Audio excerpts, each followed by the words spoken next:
کسی مہینے کی شان بیان کی، کبھی کسی مہینے کی شان بیان کی، کبھی کسی گھڑی کی شان بیان کی، کبھی کسی وقت کا مقام بیان کیا۔ یعنی اللہ رب العالمین عظمت تو بیان کرتا ہے چیزوں کی، مہینوں کی، دنوں کی، وقت کی، کہ فلاں وقت اتنی شان والا، فلاں مہینہ اتنے مقام والا، فلاں دن اتنا عظمت والا، لیکن کسی کو وہ گھٹا کر نہیں بیان کرتا کہ یہ مہینہ اتنا گھٹیا، یہ مہینہ اتنا گھٹیا۔ یہ اللہ کا ایک طریقہ کار ہے۔ بہرحال یہ لوگوں کی جہالت ہے، غلط سوچ ہے۔ دعا کرو اللہ کے عالم ہم سب کو علم دین عطا فرمائے، علم عطا فرمائے۔ باقی انسان کا اپنا اعمال ہے، جیسے اس کے عمل ہوں گے اس کا رسپانس ایسے ملے گا۔ اب کام برے کرے سفر میں اور اس کے بدلے میں کوئی نقصان ہو تو کہے کہ جناب یہ تو سفر کی وجہ سے ہو گیا، سفر کی وجہ سے نہیں ہوا، تیرے اپنے برے کام کی وجہ سے۔ بہرحال اللہ رب العالمین دین کی سمجھ عطا فرمائے۔ میں نے جو آیت مقدسہ تلاوت کی،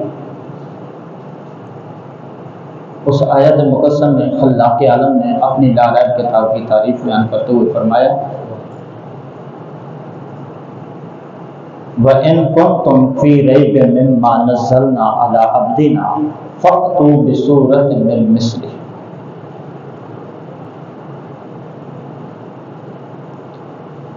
نبی اکرم نور مجسم شفیع محشر آمنہ کے لال حضرت محمد مصطفیٰ صلی اللہ علیہ وآلہ وسلم نے جس وقت قرآن لوگوں کے سامنے پیش کیا کہ یہ رب کی کتاب ہے، اللہ پاک نے اس کو نازل فرمایا، تو لوگوں نے اس کا انکار کیا۔ بڑی پرانی دشمنی چلی آ رہی ہے قرآن کے ساتھ لوگوں کی۔ یہ آج کی دشمنی نہیں ہے، یہ اس وقت سے چلی آ رہی ہے جب سے قرآن نازل ہوا، جب سے قرآن نازل ہوا۔ تو یہ اسی وقت کی بات ہے نا، جو قرآن کی آیت پڑھ رہا ہوں آپ سنیے گا۔ لوگوں نے کہا یہ اس کا اتارا ہوا نہیں ہے۔ جب ان سے پوچھا گیا کہ بھائی اس کا اتارا ہوا نہیں ہے تو پھر کس کا اتارا ہوا ہے، کوئی جواب تو دو۔ کوئی جواب نہیں ہے مخالفین اسلام کے پاس کہ یہ کیا ہے۔ آپ اگر اس کا جواب تلاش کریں گے، کسی نے کہا ہوگا کہ یہ کسی شاعر کی شاعری ہے، کسی نے کہا یہ کسی مجنوں کا کلام ہے، کسی نے کہا یہ کسی جادوگر کا کلام ہے، کسی نے کہا کسی نجومی کا کلام ہے، کسی نے کہا کسی کاہن کا کلام ہے، کسی نے کہا یہ محمد عربی صلی اللہ علیہ وآلہ وسلم کا اپنا بنایا ہوا کلام ہے، اللہ نے اس کو نازل نہیں کیا۔ مختلف جواب ملیں گے، کسی ایک پر بھی ان کا اتفاق نہیں۔ جب انہوں نے یہ ساری باتیں کی تو اللہ کے عالم نے قرآن میں فرمایا وَإِن كُنتُمْ فِي رَيْبٍ مِّمَّا نَزَّلْنَا، اے میرے محبوب پہ اعتراض کرنے والوں اور اس قرآن کو میری طرف سے نہ ماننے والوں، میں تم سے ایک بات کرتا ہوں، وَإِن كُنتُمْ فِي رَيْبٍ مِّمَّا نَزَّلْنَا، اگر تمہیں شک ہو اس میں جو ہم نے نازل کیا ہے عَلَىٰ عَبْدِنَا، اپنے بندے پر، فَأْتُوا بِسُورَةٍ مِّن مِّثْلِهِ، تو تم بھی اس کی مثل ایک صورت کو لے کے آ کے دکھانا۔ اس کا انداز ہی بڑا نرالا ہے، وہ چیلنج کر دیتا ہے۔ اس وقت کیا، آج سے 1400 سال پہلے، اور آج بھی وہ چیلنج قائم ہے۔ یہ نہیں ہے کہ اسی وقت چیلنج تھا، نہیں، قیامت کی صبح تک چیلنج ہے کہ اگر اس کلام کے بارے میں تمہیں شک ہو کہ یہ رب کا نازل کیا ہوا نہیں ہے تو پھر تم لے آؤ، کیونکہ جس شہر میں میرا محبوب رہتا ہے تم بھی تو اسی شہر میں رہتے ہو، جو میرے محبوب کی زبان ہے وہی تو تمہاری بھی زبان ہے، جو میرے محبوب کی خوراک ہے وہی تو تمہاری بھی خوراک ہے، جن گلیوں میں میرا محبوب چلتا ہے تم بھی تو انہی میں چلتے ہو، میرا محبوب بھی عربی ہے تم بھی عربی ہو،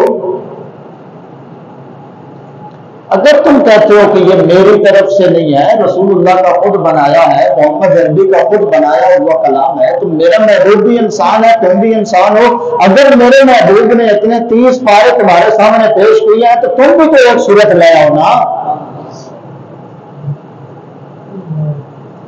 پھر صرف یہاں تک نہیں فرمایا وَادْعُوا شُهَدَاءَكُم مِّن دُونِ اللَّهِ، ایسا کرو، میرا یہ چیلنج کسی ایک کے لیے نہیں ہے کہ ایک ایک بندہ کر کے لائے، نہیں،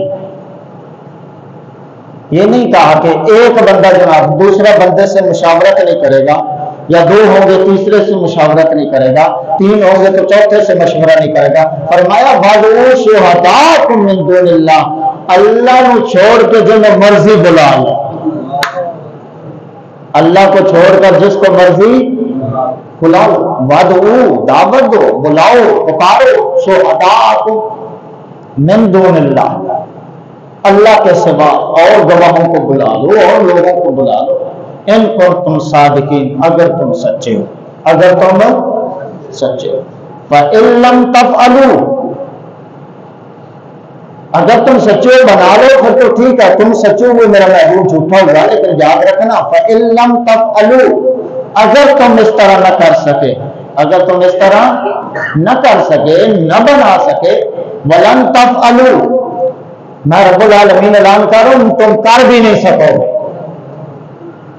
ایسا پیارا جملہ بولا، فرمایا فَإِن لَّمْ تَفْعَلُوا وَلَن تَفْعَلُوا، پس اگر تم نہ لا سکے، وَلَن تَفْعَلُوا، اور میرا چیلنج ہے تم لا بھی نہیں سکو گے، فَاتَّقُوا النَّارَ الَّتِي وَقُودُهَا النَّاسُ وَالْحِجَارَةُ، تو ڈرو اس آگ سے جس کا ایندھن پتھر اور انسان ہے، اور عدت للکافرین، جو کافروں کے لیے تیار کی گئی۔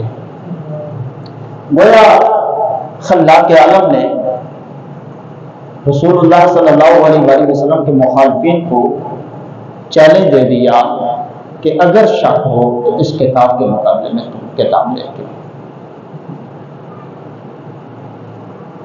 یہ جو عرب کے لوگ تھے اتنے فصیح و بلیغ تھے، یہ آپ لوگوں کو اور ہمیں عربیوں کے علاوہ کو یہ کہتے تھے کہ یہ اجمی ہیں اور گونگے ہیں، ان کو تو بولنا ہی نہیں آتا، جتنی بلاغت ہمیں آتی ہے کسی کو نہیں آتی، ان کا چیلنج تھا، اور جتنی فصاحت ہمیں آتی ہے کسی کو بھی نہیں آتی، باقی ساروں کو یہ اجمی کہتے تھے یہ گونگے ہیں، ان کو تو بولنا ہی نہیں آتا، گفتگو کرنے نہیں آتی، گفتگو کسی نے کرنی ہے تو ہم سے سیکھے، یہ ان کا چیلنج تھا۔ اور بڑے فصیح و بلیغ تھے، یہ بھی نہیں تھا کہ فصیح و بلیغ نہیں تھے، بڑے ماہر تھے، بڑے فصیح و بلیغ تھے، بڑی بڑی گفتگو کرتے تھے، بڑی بڑی تقریریں کرتے تھے۔ ان کی فصاحت و بلاغت کا یہ حال تھا، ایک جگہ میں نے پڑھا کہ ایک عربی شخص جا رہا تھا، رستے میں اس کو کوئی 2 ساتھی ملے، اس کے دوست تھے، انہوں نے بھی ساتھ سفر شروع کر دیا، تینوں لوگ جس وقت جا رہے تھے تو اس عربی کے پاس کچھ زیادہ قیمتی مال تھا، وہ جو 2 دوست تھے نا ان کو پتہ چلا کہ اس کے پاس یہ مال ہے، ان کی نیت میں فتور آ گیا، ان کی نیت خراب ہو گئی، اور دونوں نے کہا کہ چلو اس کو قتل کرتے ہیں، مال کو اس سے چھین لیتے ہیں۔ انہوں نے اس کو قتل کرنے کا ارادہ کیا، قتل کیا اور مال لیا۔ قتل کیا تو جس وقت وہ مرنے لگا تو اس نے عربی میں کوئی ایک شعر بولا، ایک مصرع بولا، اس نے کہا کہ میں تو اس کے سپرد جان کر رہا ہوں، یہ شعر، یہ مصرع میرے گھر والوں کو بس سنا دینا۔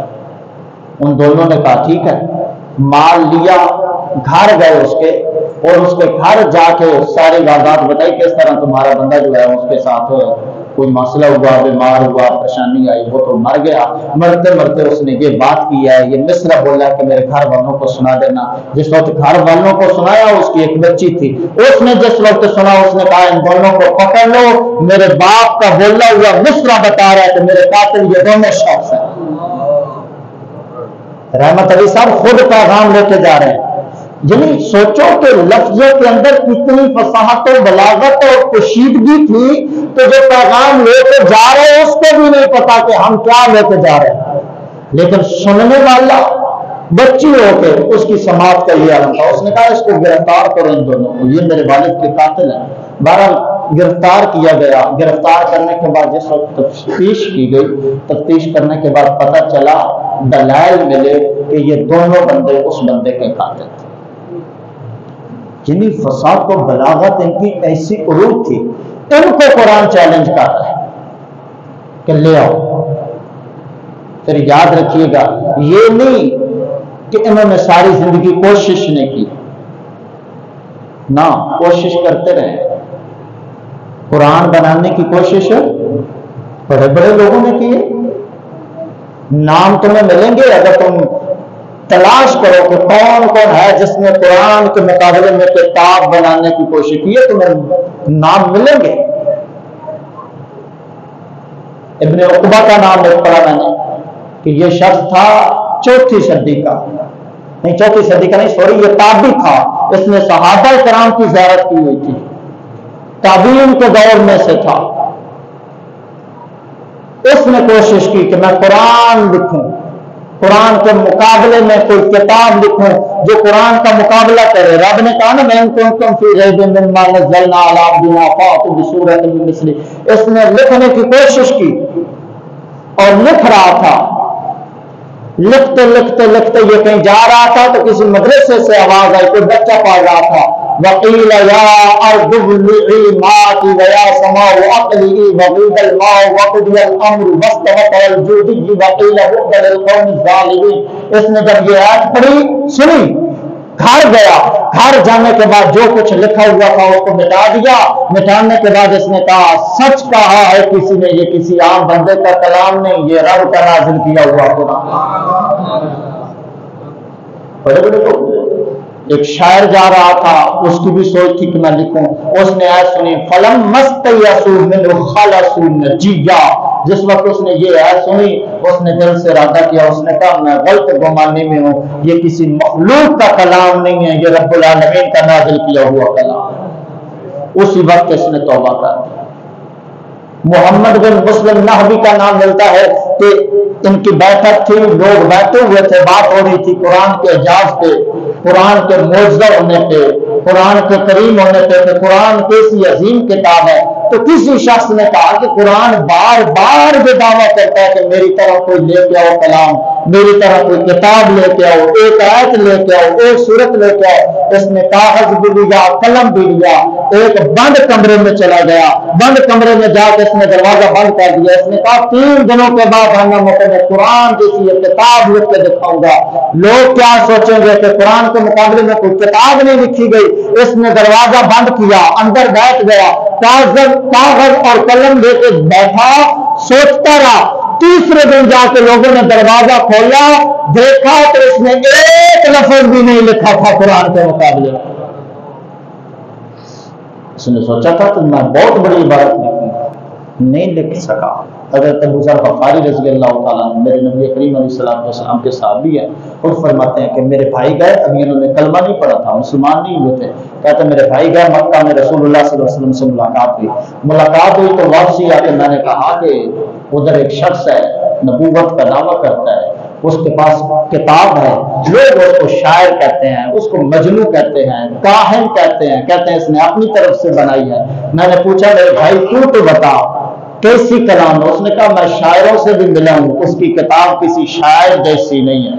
میں کہنوں سے ملا ہوں، اس کا کلام کسی کہن جیسا نہیں ہے. جادوگروں سے میری ملاقات ہے، کسی جادوگر کا بھی کلام نہیں ہے. مجھے لگتا ہے جو وہ کلام کرتا ہے وہ اللہ کا نازل کیا ہوا ہے. تو عزیزان من، صرف کہنے کا مطلب یہ ہے. مامون الرشید کا دربار لگا ہوا تھا، کوئی یہودی آیا، اس نے بڑی بڑی پیاری باتیں کی. مامون الرشید نے اس کو کہا کہ تو کلمہ پڑھ کے مسلمان کیوں نہیں ہو جاتا؟ اس نے انکار کر دیا. اس نے کہا میں مسلمان نہیں ہوں.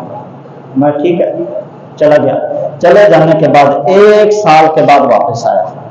سال کے بعد جب واپس آیا تو اس کی زبان پہ کلمہ طیبہ جاری تھا.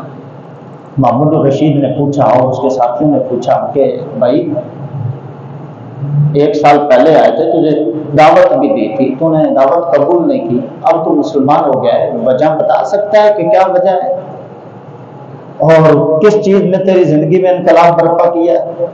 اس نے کہا بتا سکتا ہوں. پوچھا گیا بتا کیا وجہ ہے؟ اس نے کہا کہ جس وقت تمہارے دربار سے میں گیا تھا نا میں نے ارادہ کیا کہ میں لوگوں کا امتحان لوں گا.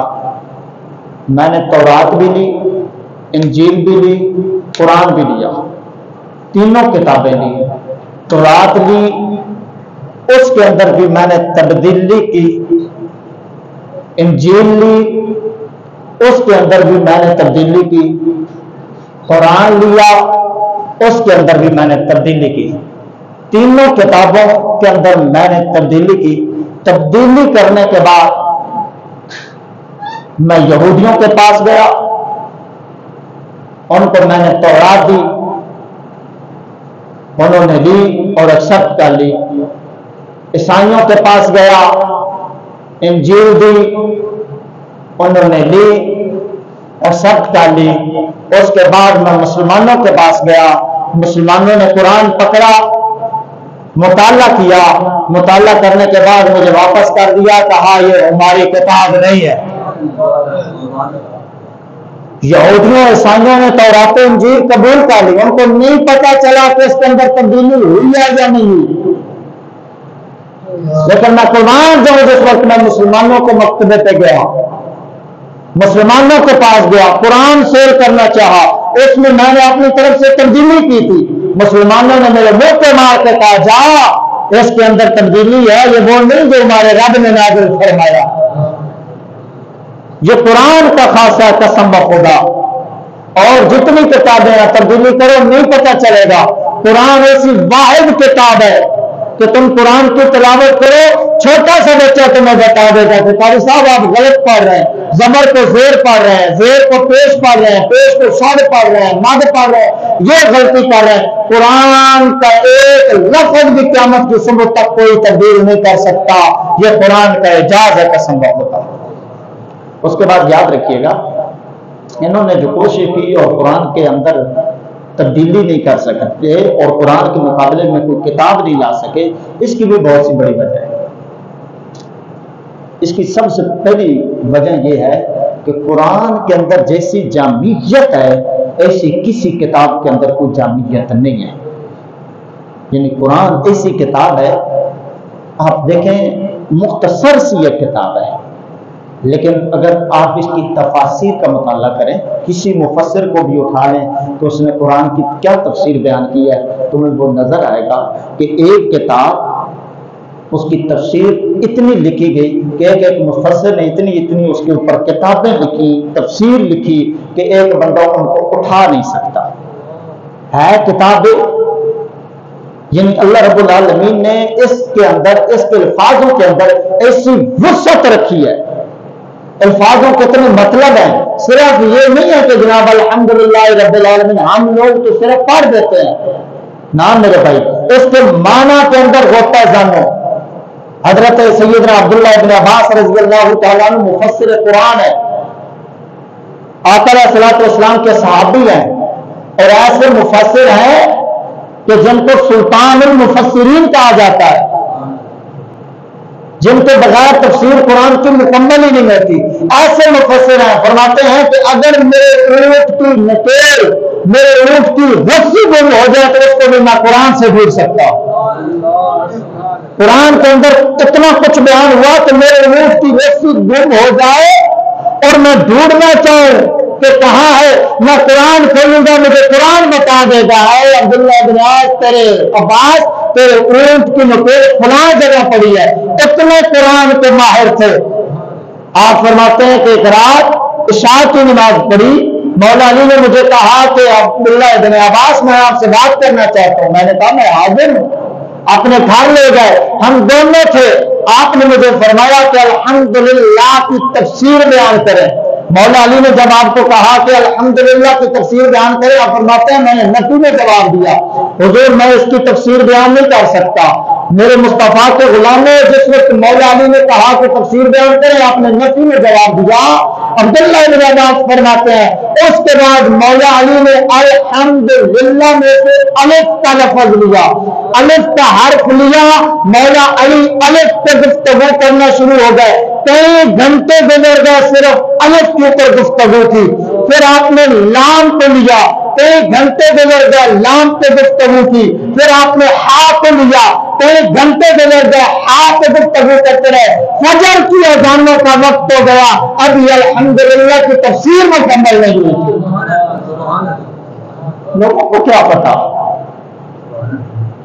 عزیزان گرامی قدر، اس کے اندر اتنی وسعت ہے، جامعیت ہے کہ اس کے لفظ چھوٹے چھوٹے لفظ، اس کے اندر جتنے معنی بیان کیے گئے، انسان اس کا جو مرضی مطلب لے لے، کہاں سے کہاں تک پہنچ جائے۔ یہ سمندر ہے، جتنے لوگوں نے غوطہ لگایا اور کہاں تک پہنچے، یہ قسمت تھی، کوئی کہیں تک پہنچا، کوئی کہیں تک۔ جتنے گہرائی میں لوگ جاتے گئے، اتنی گہرائی سے ان کو موتی ملتے گئے۔ کسی نے اگر پوچھا کہ حضور آپ کی داڑھی اتنی گھنی اور میری پتلی کیوں ہے؟ آپ نے فرمایا قرآن سے دکھاؤ۔ فرمایا قرآن کہتا ہے جو اچھی زمین ہے اس سے فصل اچھی نکلتی ہے، اور جو بنجر زمین ہے اس سے فصل تھوڑی نکلتی ہے۔ میں اچھا ہوں اس لیے داڑھی اچھی ہے، اور تو بدبخت ہے، کافر ہے، بنجر ہے، اس لیے تیری داڑھی تھوڑی ہے۔ یہ بھی قرآن سے بیان کیا۔ قرآن ایک ایک چیز کو بیان کرتا ہے۔ الغرض میرے مسلمان بھائیوں، کہنے کا مطلب یہ ہے، میرے مصطفیٰ کریم صلی اللہ علیہ وسلم کی حیات طیبہ سے لے کر آج تک نہ قرآن کی مثل کوئی بنا سکا ہے، نہ قرآن کی مثل قیامت کی صبح تک کوئی بنا سکے گا۔ اصل میں ہوتا ہی ہے۔ ایک یہ بھی شیوا رہا ہے، آقا علیہ الصلوۃ والسلام کو پتھر کیوں مارے گئے؟ آقا علیہ الصلوۃ والسلام کو لوہ لوہان کیوں کیا گیا؟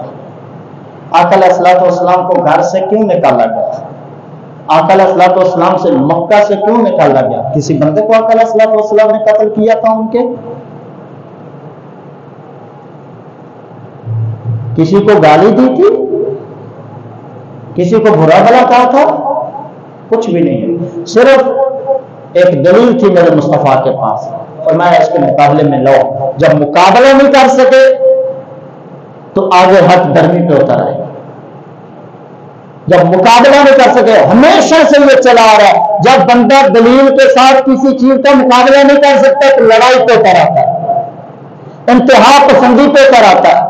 یہیں سے سارے معاملات خراب ہو جاتے ہیں۔ بھائی تو مقابلہ نہیں کر سکتا تو ہاتھ کھڑے کر جا، بھائی میں نہیں کر سکتا۔ یہ کیا طریقہ کار ہوا کہ تم مقابلہ نہیں کر سکتا تو اس کے مقابلے میں تم لڑائی شروع کر دے؟ ہمیشہ آپ نے گھر بھی سنا ہوگا، جہاں بھی کہیں لڑائی ہوگی، فتنہ و فساد ہوگا، جب ایک بندہ دلیل دے گا تو مد مقابلے کے پاس اگر دلیل نہیں ہوگی تو وہ لڑائی کے اوپر اتر آئے گا، وہ گالی گلوچ کے اوپر اتر آئے گا، وہ برا بھلا کہنا شروع کر دے گا۔ حالانکہ یہ طریقہ نہیں دیا نہ اسلام نے، نہ قرآن نے، نہ مصطفیٰ کے فرمان نے۔ قرآن اور اسلام یہ کہتا ہے کسی سے بات کرنی ہے تو دلیل کے ساتھ کرو۔ کس کے ساتھ کرو؟ دلیل کے ساتھ۔ دلیل نہیں ہے تو خاموش ہو جاؤ۔ یہ نہیں ہے کہ تمہارے پاس دلیل نہیں ہے تو مقابلے میں تم جناب اس کو برا بھلا کہنا شروع کر دو۔ تو یہی وجہ رہی ہے شروع سے لے کر آج تک، جس وقت ان کے پاس دلیل نہیں ہے انہوں نے قرآن کی بے حرمتی کی ہے۔ دعا کرو اللہ رب العالمین ہم سب کو قرآن کا محافظ بنائے، اور قرآن کا جھنڈا بلند ہے اور قیامت کی صبح تک بلند رہے گا۔ اور اس میں ایک بات ذہن میں رکھیے گا، قرآن کی عزت پہ پہرا دینا یہ مسلمانوں تمہارے لیے فرض ہے۔ دعا کرو جس نے قرآن کی بے حرمتی کی ہے، جس نے قرآن کو نظر آتش کیا ہے، اللہ رب العالمین اس کو عبرت کا نشان بنائے۔ کوئی بھی ہو، وہ کوئی بھی ہو، کوئی بھی ہے، اس کا کسی مذہب کے ساتھ تعلق ہے، یاد رکھیے گا، اسلام ہو، عیسائیت ہو، یہودیت ہو، عیسائیت بھی نہیں کہتی کہ مسلمانوں کی کتاب کو چلاؤ، یہودیت کا بھی یہ درس نہیں ہے مسلمانوں کی کتاب کو چلاؤ، سکھوں کا بھی یہ درس نہیں ہے مسلمانوں کی کتابوں کو جلاؤ، اور ہماری کتاب کا بھی یہ درس نہیں ہے کہ تورات کو جلاؤ، انجیل کو جلاؤ، زبور کو جلاؤ۔ سارے مذہب آپس میں پیار اور محبت کا درس لیتے ہیں۔ پھر خرابی کہاں سے آتی ہے؟ خرابی صرف جنم لیتی ہے جہالت سے۔ کہاں سے؟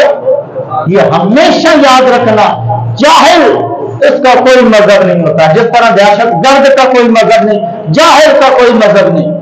جاہل لوگ جہاں بھی تمہیں قبروں کے سامنے سجدہ کرتے نظر آئیں گے، چلے جاؤ داتا صاحب سجدہ کرتے ہیں، اب تو جناب یہ سنیت درس دیتی ہے نہ۔ یاد رکھیے گا اہل سنت و جماعت کی مسجد ہے، سارے میرے مصطفیٰ کے غلام ہو، کبھی میرے مصطفیٰ نے کسی مردے کے سامنے سجدہ کرنے کا حکم، یہاں تک میرے مصطفیٰ نے اپنے سامنے بھی کسی صحابی کو سجدہ کرنے کا حکم، جانوروں نے سجدے کیے ہیں میرے مصطفیٰ کے سامنے، لیکن میرے مصطفیٰ نے کسی غلام کو سجدہ کرنے کا حکم۔ اب اگر کوئی سجدہ کرتا ہے درباروں پہ تو کیا ہے؟ جہالت ہے۔ بولو کیا ہے؟ جہالت ہے۔ کوئی بھی مذہب بلکہ اسلام نہیں درس دیتا کہ کسی کے سامنے جھکو، یہ جہالت ہے۔ اور کوئی بھی مذہب کسی دوسرے مذہب کی کتاب کی بے حرمتی کرنے کا کوئی درس نہیں دیتا۔ اگر کوئی کر رہا ہے تو یہ کیا ہے؟ جہالت ہے۔ اور مد مقابل میں جو کچھ ہوا یہ بھی ذہن میں رکھیے گا، جتنے چرچ جلائے گئے یا جو گھر جلائے گئے یا جتنا فساد ہوا، اس کی بھی اسلام اجازت ہے؟ عبدالقدیر صاحب اس کی بھی اسلام اجازت ہے؟ یہ بھی کیا ہے؟ او بھائی یہ بھی کیا ہے؟ دونوں سائڈوں پہ جہالت ہے، مین پرابلم ہی جہالت ہے۔ جہالت سے نکلیں گے تو پھر دیکھیں گے میرے مصطفیٰ صلی اللہ علیہ وسلم نے فرمایا اگر کسی بندے نے عیسائی کو بھی قتل کیا نا، کل قیامت کی صبح وہ جنت کی ہوا بھی نہیں پا سکے گا، جنت کی خوشبو بھی نہیں پا سکے گا، جو 40 ہزار میل پہ آتی ہے، 40 سال کی مسافت پہ آتی ہے۔ صرف اور صرف میرے دوستوں وجہ یہ ہے دونوں طرفوں سے جہالت ہے۔ اور دعا کرو کہ خلاق عالم اور کو عبرت کا نشان بنا جو میرے مصطفیٰ کی گستاخی کرے اور یا جو قرآن کریم کی گستاخی کرے۔ بہرحال عرض کرنے کا مطلب صرف یہ ہے جہالت سے ہم نے نکلنا ہے۔ دونوں طرف سے غلط ہوا ہے، جو ان پہ ظلم کیا گیا عیسائیوں پہ، جو ان کے چرچ جلائے گئے، ان کے گھر جلائے گئے، ان کے بچوں کو جو مارا گیا، ان کے جو جہیز کے سامان جلائے گئے، یہ بھی جہالت ہے، اسلام اس کی بھی اجازت نہیں دیتا۔ اور دوسری طرف سے جو انہوں نے کیا وہ بھی جہالت ہے، لیکن صرف سوال یہ ہے جنہوں نے چرچ جلائے ان کو سزا ہونی چاہیے، جو اسلام کہتا ہے، جو قرآن کہتا ہے، جو پاکستان کا آئین کہتا ہے۔ لیکن دوسرا سوال یہ بھی تو ہے جس نے میرے مصطفیٰ کی کتاب کو جلایا اس کو سزا ہونی چاہیے یا نہیں؟ دونوں طرف، جس نے قرآن کی بھی حرمتی کی اس کو بھی سزا دو۔ صرف وجہ یہی ہے کہ ہم لوگ سزا دیتے نہیں، سزا کو لمبا کر دیتے ہیں، پھر یہ جہالت جنم لیتی ہے جناب انہوں نے تو کچھ کرنا نہیں ہے تو ہم کریں۔ جب ہر بندے کو موقع پہ سزا دی جاتی کسی کی جرات ہی نہ ہوتی۔ عبرت کا نشان بناؤ جنہوں نے قرآن کو جلایا، قیامت کی صبح تک پتہ چلے یہ محمد عربی کے نام پہ پاکستان بنا ہے، یہاں کسی کو جرات نہیں ہونی چاہیے۔ تو دوسری طرف بالکل غلط ہوئے، لیکن یاد رکھیے تیرا اسلام انصاف دیتا ہے کہ تیرے ملک میں اگر کوئی عیسائی رہتا ہے اس کو بھی انصاف دو، اگر کوئی یہودی رہتا ہے تو اس کو بھی انصاف دو، سکھ رہتا ہے اس کو بھی انصاف دو۔ مساوات کا درس دیتا ہے اسلام۔ کس کا درس دیتا ہے؟ مساوات، برابری کا درس دیتا ہے، انصاف کا درس دیتا ہے کہ ان کی بھی عزت تمہارے لیے عظیم ہے، ان کی بچیاں بھی تمہاری بچیوں کی طرح ہیں، ان چیزوں کا خیال کرنا۔ ان کی جو عبادت گاہ ہیں وہ بھی ان کے لیے ایسی مقدس ہے جیسے تمہارے لیے مسجدیں، ان کی بارگاہوں کو، ان کی چرچوں کو، ان کی عبادت گاہوں کو جلانے کی تمہیں ضرورت نہیں ہے۔ لیکن یاد رکھیے یہی اسلام کسی غیر مسلم کو کوئی عزت دینے کی بات نہیں کرتا۔ یہ کہتا ہے اسلام ٹھیک ہے عدل کرو، انصاف کرو، لیکن ایسا بھی نہیں ہے کہ تم ان کو جناب سر کا تاج بنا لو، ایسا بھی نہیں ہے کہ تم ان کو عہدے دے دو، نہ، یہ غیر مسلم ہیں، ان کو تم نے عزت نہیں دینی، آپ نے عدل دینا ہے۔ حضرت عزیزان من چوتھی صدی ہجری کا واقعہ ہے۔ حضرت ابو الحسن بنان بن محمد فضال واسطی رحمۃ اللہ علیہ، یہ بہت بڑے مستند عالم گزرے ہیں چوتھی صدی ہجری کے، 316 میں ان کی وفات ہے۔ مصر کا حاکم جو تھا اس نے ایک عیسائی کو وزارت کو عہدہ دے دیا. کس کا عہدہ دے دیا؟ وزارت کا عہدہ دے دیا عیسائی کو. جس وقت عیسائی کو وزارت کا عہدہ مل گیا تو پھر ظاہر بات ہے جس وقت بندہ وزیر بن جاتا ہے پروٹوکول تو ساتھ ہوتا ہے, سواری تو ساتھ ہوتی ہے. اچھا بنا اس کے ساتھ پروٹوکول, اچھی سواری, بڑے بڑے لوگ اس کے ساتھ. جناب وزیر صاحب جا رہے ہیں, یہ جا رہا تھا عالی شان, اس کے پاس سواری تھی. آگے سے ابو الحسن بنان بن محمد حمال اس کو ملے. حمال جس وقت ملے انہوں نے کہا اتر آ. یہ اتر آیا. انہوں نے کہا کہ اس سواری سے اتر کے عام لوکل سواری پہ بیٹھ, تم عیسائی ہے, ہمارا مذہب انصاف دینے کا حکم دیتا ہے لیکن تمہیں عزت دینے کا حکم نہیں دیتا. تم ذلیل ہو اور تم سواری میں سوار ہو اور میرے مصطفیٰ کے غلام جو ہے وہ تیرے ساتھ پیدل چل رہے ہیں, یہ کوئی انصاف نہیں ہے, تو اتر. وہ اترا. بادشاہ کو پتہ چلا کہ ایک مولوی صاحب نے, ایک اللہ کے ولی نے, ایک صوفی نے میرے حکم کی خلاف ورزی کی. میرے حکم کی کیا کی ہے؟ میں نے حکم دیا ہے, اس نے خلاف ورزی کیا ہے. اس نے پھر حکم دیا کہ اس صوفی کو پکڑو اور پکڑنے کے بعد اس کو درندوں کے سامنے پیش کرو. درندوں کے سامنے جب پیش کیا گیا, رات گزری تو صبح کے وقت جب دیکھا کہ وہی درندے جن کے سامنے آپ کو پیش کیا گیا وہ آپ کے پاؤں کو بوسے لے رہے ہیں. حالانکہ بادشاہ نے کہا کہ ایسی سزا دو کہ آج کے بعد ہمارے خلاف کوئی بندہ کھڑا نہ ہو. ایسی سزا دو کہ اس کو جرأت کیسے ہوئی کہ ہماری بادشاہی میں مداخلت کرنے کی. یہ ہر بادشاہ چاہتا ہے کہ جو میں کروں میری بادشاہی میں کوئی مداخلت نہ کرے.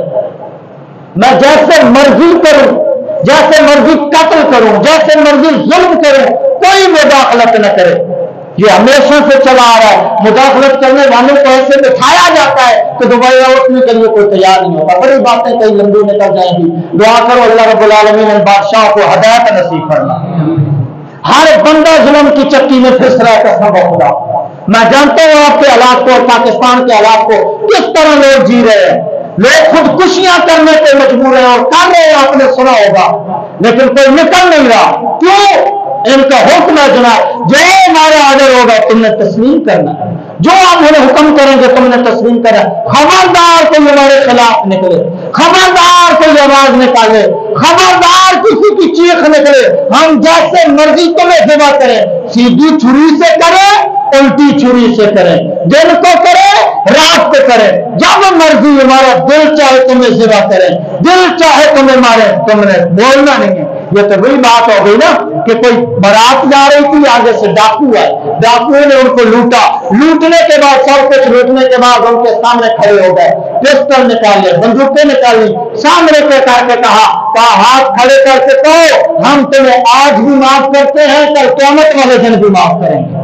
ڈاکوؤں نے براتیوں کو چھیننے کے بعد کہا کہ یہ بھی عہد کرو کہ ہم تمہیں کیا کرتے ہیں, آج بھی معاف, کل قیامت والے دن بھی معاف. معاملہ یہی ہو گیا کہ جو مرضی کرے تم نے بولنا نہیں ہے. دعا کرو اللہ رب العالمین ان کو غیرت ایمانی نصیب فرمائے. پیش انہوں نے بھی کل ہونا ہے, پیش ہم نے بھی ہونا ہے. بہرحال کہنے کا مطلب یہ ہے کہ آپ کو جب دیکھا گیا صبح تو درندے آپ کے پاؤں چاٹ رہے تھے. جب درندے پاؤں چاٹ رہے تھے تو کسی نے پوچھا, بہرحال اس بادشاہ نے پھر آپ کو آزاد کر دیا تھا, معافی بھی مانگی تھی. آپ سے کسی نے پوچھا حضور جس وقت آپ کو درندوں کے سامنے پیش کیا گیا ڈرے تو ہو گئے, موت سامنے ہے, پریشان تو ہو لو گے؟ اور فرمایا نہیں پریشان نہیں. فرمایا سوچ کیا رہے تھے؟ بڑا پیارا جملہ ہے. آپ نے فرمایا کنتُ اتفکر بسؤر السباع, میں یہ سوچ رہا تھا کہ یہ درندے میرے پاؤں چاٹ رہے ہیں, کیا ان کے پاؤں چاٹنے سے میرے پاؤں ناپاک تو نہیں ہو جائیں گے؟ درندوں کے بارے میں یہ سوچ رہا تھا, یہ تو فکر ہی نہیں تھی کہ کیا ہوگا. تو عزیزان گرامی کا جو میں عرض کر رہا تھا, ان کے لیے عزت نہیں ہے,